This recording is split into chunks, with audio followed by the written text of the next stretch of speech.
يا الله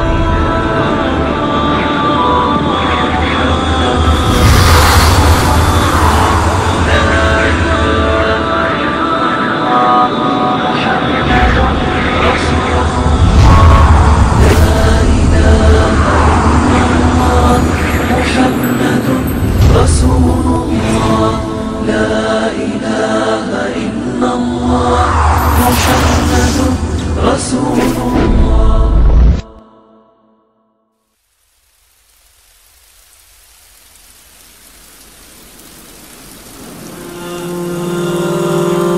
لا إله إلا الله محمد رسول الله. لا إله إلا الله محمد رسول الله. لا إله إلا الله محمد رسول الله.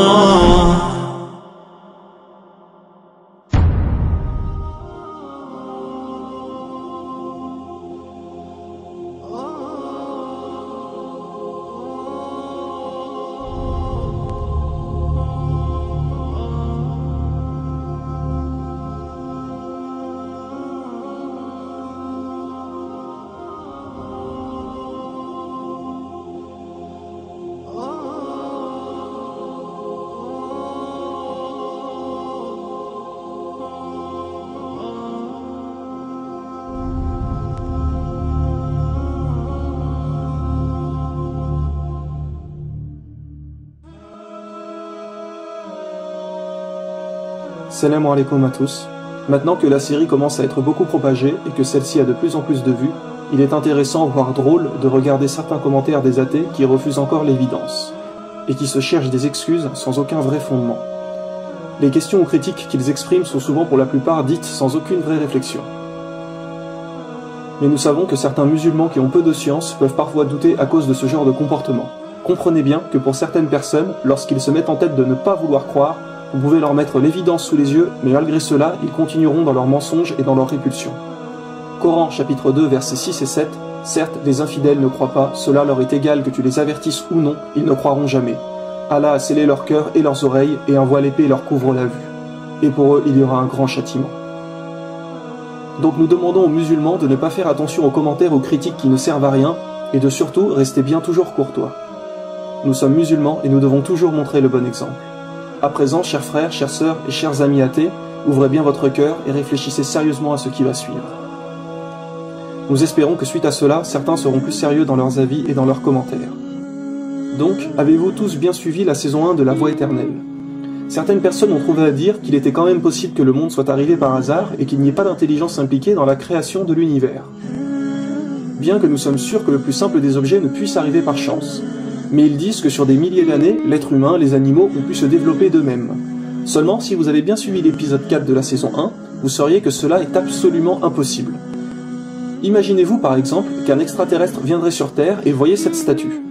Eh bien, il aurait immédiatement la conclusion qu'une intelligence l'ait réalisée. Vous savez pourquoi? Parce qu'il y a des proportions spécifiques. Les deux yeux parallèles, les deux narines, les oreilles, etc. Si un œil était sur le front ou qu'il était plus gros que l'autre, si une oreille était ronde et l'autre rectangulaire, l'extraterrestre aurait pu éventuellement se dire que c'est la chance qui a réalisé cette statue. Mais quand on voit cela, réfléchissez bien. Vous pensez que le hasard se soucie d'avoir des proportions spécifiques? Qu'il se soucie que tout soit bien parallèle, de la même taille, etc. Si c'était par chance, l'être humain ne serait pas comme ça. Donc cela nous prouve bien évidemment que c'est une création de Dieu. Et puis n'oubliez pas que l'être humain a besoin pour vivre d'oxygène, de nourriture, de vitamines, minéraux. Alors pourquoi y a-t-il comme ça pour nous, tous ces fruits, légumes qui contiennent ces vitamines, ces minéraux, etc. pour nous maintenir en bonne santé? Que font-ils là? Que font-ils là? Que font-ils là? Que font-ils là? Et puis encore une fois, si c'était le hasard et que rien ne réfléchissait, alors pourquoi dès l'origine de l'être humain, celui-ci possédait les organes de reproduction, pour que les hommes et les femmes puissent se reproduire? Le hasard, lui, ne se soucie pas non plus de ça. La chance ne se dit pas, tiens, il faudra penser à évoluer et à faire des organes de reproduction, sinon l'espèce humaine va s'éteindre. La chance et le hasard se fichent de cela. Voyons, chers amis athées, un peu de logique. Ne voyez-vous pas que tout est parfait, que tout a bien été pensé et conçu? Il y a dans la création des cieux et de la terre des signes pour ceux qui sont doués d'intelligence.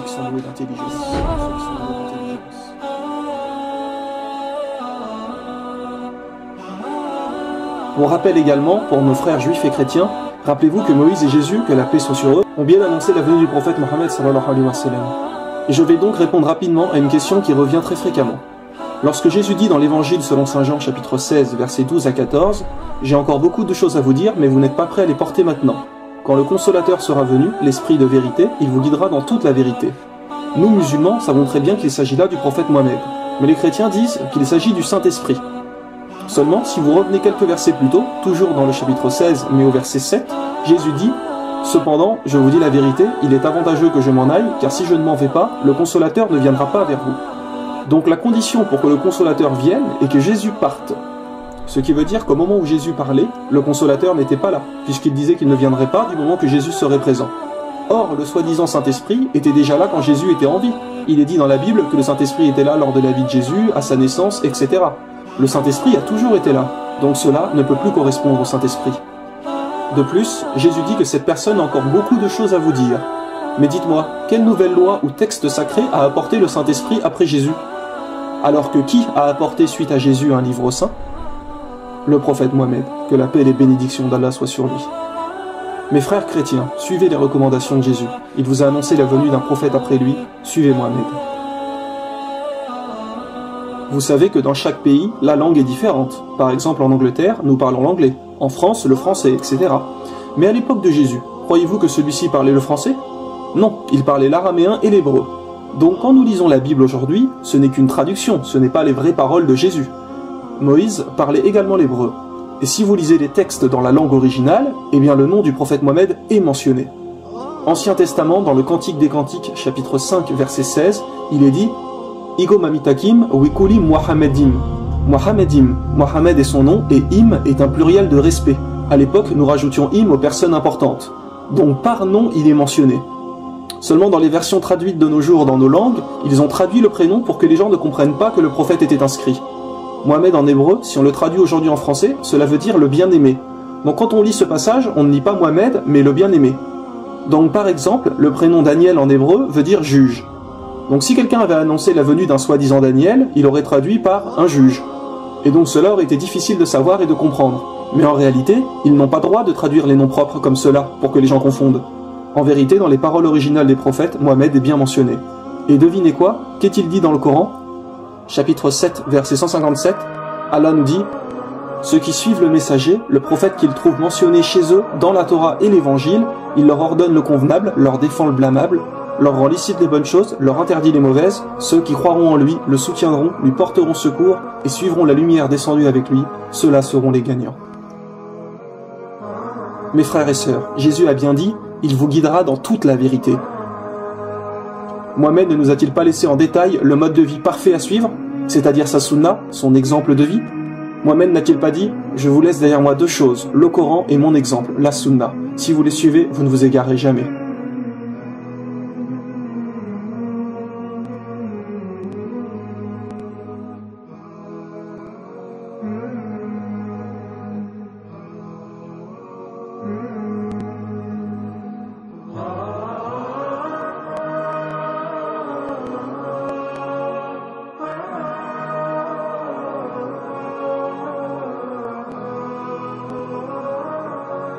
Vous voyez comment tout correspond parfaitement?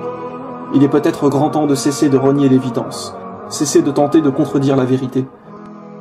Et puis ne vous êtes-vous jamais posé la question, si le prophète Mohammed mentait, alors pourquoi a-t-il tant prié, pourquoi a-t-il tant jeûné, etc. De plus, nous savons qu'il priait bien plus que les 5 prières obligatoires. Il faisait des dizaines de prières supplémentaires par jour, il priait parfois pendant des heures. Nous savons aussi qu'il ne jeûnait pas que pendant le ramadan, mais il jeûnait aussi de nombreux jours tous les mois de l'année. Alors dites-moi, s'il mentait, s'il savait qu'il n'y avait pas de Dieu et pas de vie dans l'au-delà, alors pourquoi faisait-il tout ça? Puisqu'il savait en fait que tout cela ne servait à rien.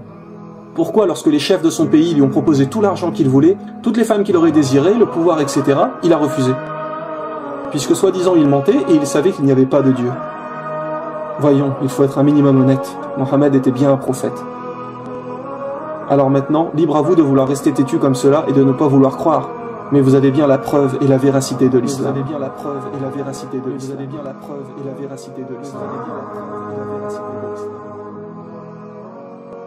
Le prophète Mohammed a dit, vous êtes tous responsables et vous serez tous interrogés sur vos responsabilités.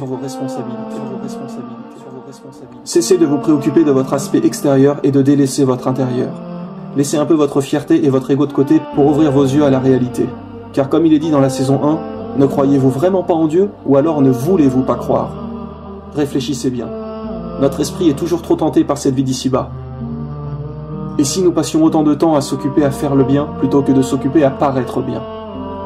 Vous savez, lorsque vous faites quelque chose de mal, comme par exemple tromper votre femme ou votre mari, vous le faites en cachette, vous ne voulez pas que quelqu'un vous voie.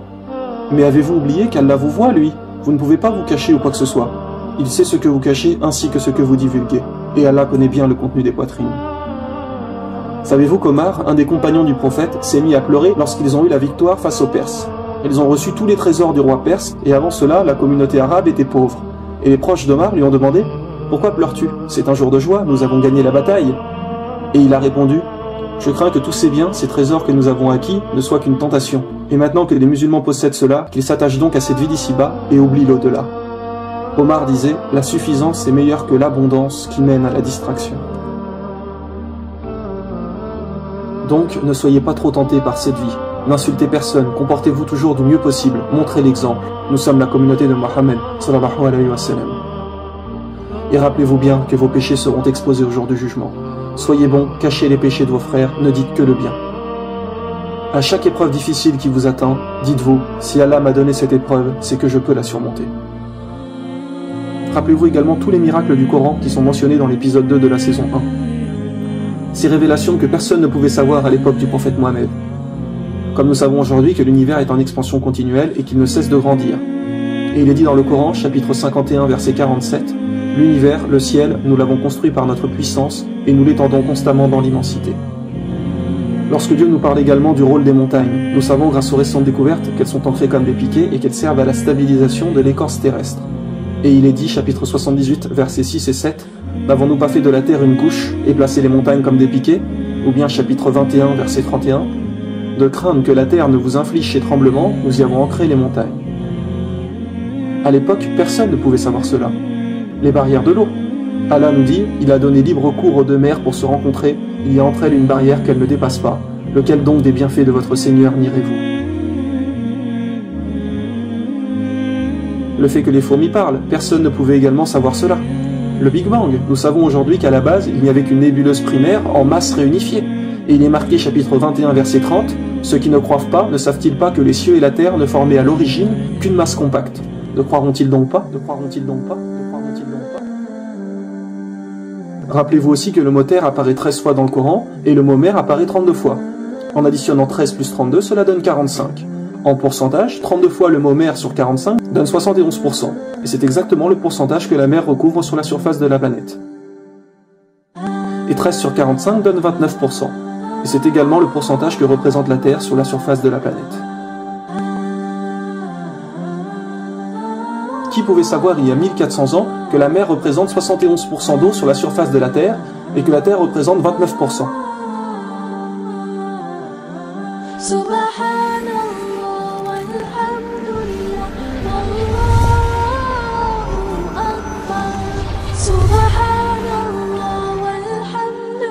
Un autre exemple qui n'a pas été mentionné dans la voie éternelle auparavant pour vous montrer la perfection du Coran. Connaissez-vous les versets de la prosternation? Ce sont les versets où lorsqu'on se rend à la fin de ce verset spécifique, on doit se prosterner. Combien y en a-t-il dans le Coran? Il y en a 15 en tout. Maintenant, ouvrez le Coran à la sourate 32 qui est justement la sourate de la prosternation. Lisez-la et vous verrez qu'au verset 15, il nous est demandé de se prosterner pour Allah. 15 versets de prosternation dans tout le Coran, et à la sourate la prosternation, au 15e verset, il est justement demandé de se prosterner. Cela aurait pu arriver à n'importe quel autre verset ou dans n'importe quelle autre sourate. Mais non, cela tombe pile au 15e verset de la sourate la prosternation. Rendez-vous compte de la précision des choses, de comment tout est bien parfait. Un humain n'aurait pas pu faire cela.